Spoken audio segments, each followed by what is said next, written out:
This topic is on marathon running, and this is my hospital. So we normally have declaration of conflicts of interest if pharma, etc. is sponsoring. Unfortunately, nobody is sponsoring me. But since this is a talk on exercise, my conflict of interest is I believe in exercise and it forms an important part of my life. Okay, so that's my conflict of interest for this. So we got a bunch of topics. I thought we had 15 minutes, but it seems to be 12, so we'll try and race through it even quicker. I'm aiming this talk, and I spoke to Dr. Shilpa about it, more as a overview of marathon running, potential risks, benefits, as opposed to focusing it on diabetics or obesity specifically, okay? So that's just a caveat I'm making. Most of you would have had someone in the last 1 year, patients, relatives, family members, clients, worried that their person is running long distances or they themselves, and are they putting themselves at risk? Anybody's had people ask that question? Yeah? All the time, right? Okay, so let's try and address that very, very quickly. This was the Times of India, December 27th, 2016, and one of the headlines was, as you can see, top Gynac collapses while training for marathon, and this was just outside Bandra Reclamation, and Dr. Sinha unfortunately passed away, and that, of course, made headline news. And then inside they had an article in which we spoke about, and I gave them some commentary on some checkups that people can do before starting. As Dr. Twisha very rightly mentioned, exercise is medicine, and if it is medicine, like all medicines, there should be an optimum dose, there should be what we call side effects, adverse effects, and what happens if you overdose as well, okay? So exercise has been shown to reduce heart disease risk by 40%, stroke by 27%. These are all published data. This is not something I woke up this morning and decided to put for this slide, okay? Diabetes by 50%, blood pressure, breast cancer, colon cancer, and most important as we age, Alzheimer's as well. And all you require for all of these benefits, I mean, imagine if this was a drug and pharma would go crazy kind of trying to produce it. All you require is this, okay? This is all it costs to get all those benefits we just mentioned. And what's really interesting, the more you think about it, nowadays the trend is to run barefoot. The trend is to run with Vibram 5 fingers, right? So you don't even need that. This is all you require. And look at the next picture. Actually, you don't even require this. Okay? So this is a very good friend of mine. He's Major D.P. Singh. He was on Kargil, at Kargil rather, in 1999, if I'm not mistaken, in July. So it's almost, 19 or 20 years to the day. Where he was on the front line and a bomb blew up very close to him. And long story short, he was in hospital for an entire year. He could barely crawl, he could barely walk. This is his X-ray taken 3-4 years ago, which is full of shrapnel. So all the white snowflakes you see, shrapnel, which is still in his body. He started literally walking a step at a time, crawling, and today he's running marathons all over the country, including at Kargil and such places, okay? So the point is anyone can do it. However, does not mean everybody has to do it. So one, again, caveat when people talk to me about this, I say to get the health benefits of exercise, you do not need to run a marathon. Let's be very, very clear on that, okay? You run a marathon, whether it's half or full, for something beyond basic health, okay? It's a sense of achievement. It's like when, George Mallory was asked in 1924, why do you want to climb Mount Everest? He said, because it's there, okay? So it's one of those things, okay? So you do not need to. So let's be, again, very, very clear on that. I'm not standing here and telling you your patients need to run marathons. They do not need to. So this has been adequately spoken about, the FIT principle. I'm not going to talk about it. I just put a couple of charts to show you it's not that hard to do it. If you have a base of being able to run 7-8 kilometers 3-4 times a week, it takes you 10 weeks to be able to run a half marathon, and that's running 4 to 5 days a week with 2 days of a week at rest. So in this plan that I made up, Monday and, so Monday is a rest day, and then Friday is a rest day as well. So it's not very hard. In 10 weeks, you can build yourself up, and to do a full marathon, once you can do 10-12 kilometers in 20 weeks, you can do it as well, okay? So it's not that hard to do it with at least 1 or 2 days a week of rest. What are some of the terminologies used in long distance? Some of your patients may talk about it. LSD, it's not the drug LSD. LSD stands for long, slow distance running. Pace tempo runs are when you just run faster than your comfortable pace. Intervals we've spoken about quite a bit. And this term is not passing gas while running. It's actually a Swedish term, which means that you, again, interplay. You do fast running and slow running. You interspace them. A little bit about nutrition aspects. I know Dr. Shilpa mentioned that people spoke about this sometime in the morning. Because now the fad is, even for exercising, you go keto, you go fat burning. So let's just dip our toe into the controversy. Let's not go fully into it. This is typically the amount of glycogen storage you have in your body. Okay, so we got roughly 19-20 kilocalories worth of glycogen in our muscle. And remember, I spoke to you earlier, 100 kilocalories gives you 1 mile. So 2,000 kilocalories gives you how many miles? 20 miles, right? Not kilometers, 20 miles, 32 kilometers. For those of you who have any familiarity with marathon running, what happens at 20 miles? You hit the wall, right? You heard that phrase. Hitting the wall is essentially glycogen, complete glycogen depletion.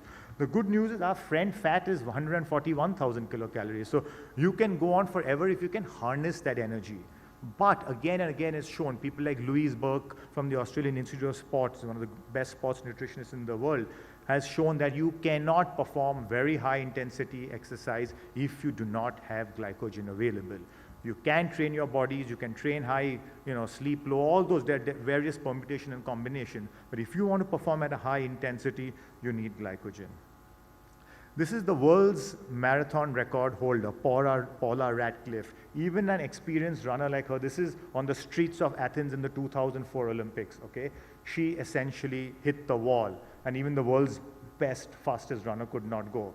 This is Paula Radcliffe 14 or 15 years later, and she looks quite fine and healthy in that picture. So now what are the adverse effects of the medicine, okay? What happens if you don't do it correctly? This was the cover of the European Heart Journal in 2011, where they dedicated an entire issue on long distance and marathon running. And quickly, this is a picture of Phidippides. Phidippides was in 490 BC. He ran from a place called Marathon to Athens to announce that the Greeks had defeated the Persians. In those days, you had to run to deliver a message. You did not have WhatsApp, or you couldn't make a video call to say, hey, you know what, we won the war. So he ran, and the legend goes that he delivered the message and he died. So that was the first exercise-related sudden cardiac death. However, if you really go deep in and read, apparently he didn't die and he went on to run a lot more in his life, okay? So that distance between Athens and Marathon is 26.2 miles or 42 kilometers, therefore it's called the marathon. Okay.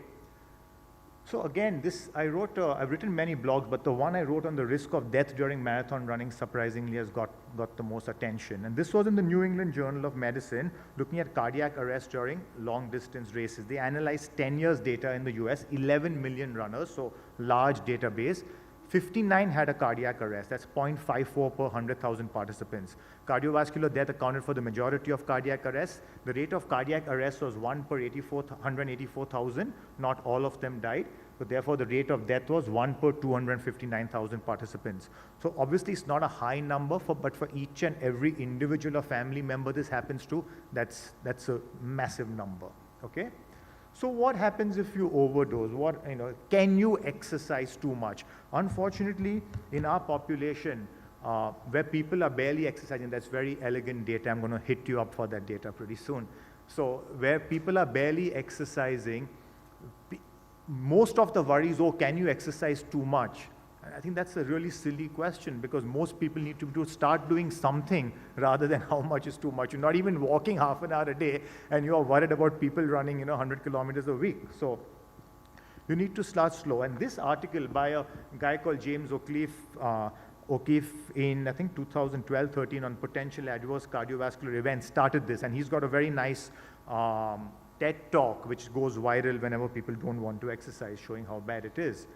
Basically, what they found is that exercise has got good effects on your left ventricle, but the right ventricle sometimes suffer, and there's right ventricular dysfunction in people who exercise a lot. And that may produce myocardial fibrosis, and that myocardial fibrosis, which you can pick up on a cardiac MRI, can be what's called a nidus for giving ectopy. So long distance endurance runners with a lifelong running habit, they sometimes have a higher rate of atrial fibrillation than age-matched controls, okay? So in terms of precautions and testing, what should you do? There's a nice, the European Association of Cardiovascular Prevention has got nice guidelines where they talk about if they're a sedentary person and they're doing low intensity exercise, then they can do self-assessment. Okay, Dr. Twisha mentioned the PAR-Q, the physical activity readiness questionnaire, they can do that, and if it's no on every question, they can just start exercising. However, if they've answered yes on some of those questions, they need to go to the doctor, they can do an ECG. If it's low risk, they can start. If it's higher risk, you do a stress test, and that's the algorithm you go down. But not everyone, this is the PAR-Q, not everyone has to do a stress test before they start exercise, especially if they're low risk.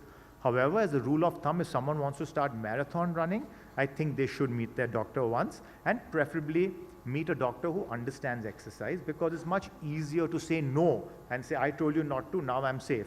But it's harder to say yes with certain conditions. Also educate your patient on signs and symptoms. In that same article of 11 million runners, they found that a large number of runners, out of, I think about 45 out of 54, had some prodromal symptoms a week before, which they ignored. Chest heaviness, increasing fatigue. Now you'll say runners are supposed to get fatigue, but it's unusual fatigue you look for. If someone is usually running 10 kilometers without a problem and that person starts having trouble at 7 and 8, I'm worried. Someone who has never run before and they have trouble at 1 or 2, I'm not so worried, okay? Last couple of slides. So precautions, I think that's also been highlighted in the earlier talks. So we finish with the conclusions, which show that benefits of exercise in the treatment and prevention of chronic disease are clearly proven, okay? Fitness confers protective benefits against death and disease, no question about it. However, it does not produce immunity. So when people ask, oh, he was running, he was fit, how could he have it? I tell them it's like saying that a car where the brakes are working perfectly, how can that car have an accident? Okay, it can. Brakes working perfectly is one aspect. So being fit is one aspect of cardiovascular disease risk. It's not the only thing. There can be many other things.